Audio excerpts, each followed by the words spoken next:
Good afternoon. This is Keith Brown in Moultrie, Georgia with Commodity Consulting with some commentary for Thursday. It's about 2:45 Eastern Time.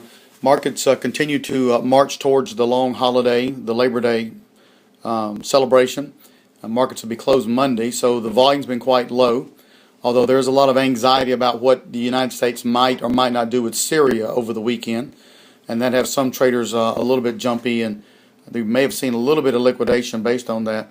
In the cotton market, we unfortunately made a new low close. Cotton is really unable to affect any type of tourniquet to stop the bleeding, but the volume wasn't very strong. You know, there's an old market saw or maxim that goes like this, that it takes a lot of buying to put a market up. It only takes a lack of buying to put a market down. So I think that's what we're seeing in cotton, just really a disinterest, a lack of buying, and not necessarily heavy selling whatsoever. Somewhere down here we should be able to dig in though, but we're going to start a new month next week.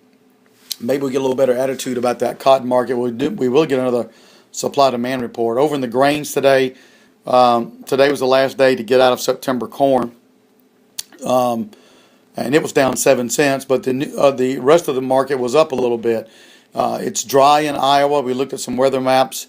And it's going to come down to this: either it rains or it doesn't rain. If there's a 30-40% chance of rain in Iowa and in eastern Minnesota and some of the Great Lakes areas, if that rain doesn't materialize, then we could put another leg up on corn come next week. But we won't know that till Tuesday. I suspect tomorrow we'll just see more two-sided evening up. Beans were the same way. Of course, beans have more at risk. Just a couple of days ago, beans were almost above $14. Right now, they're about $13.70. So they've had about a 40-cent break on a lot of nervousness about this rain. Of course, the bean crop still exposed. Corn, for the most part, is a made crop. Now we just got to worry about maybe some frost in some of the northern tiers and those type of things. Wheat continues to be a dog. We make no bones about it. We're really disappointed in wheat.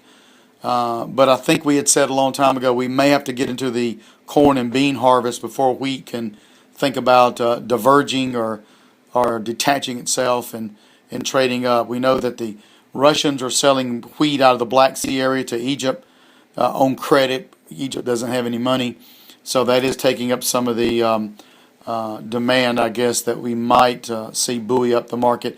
There was some frost still on wheat in South America, still assessing those damage.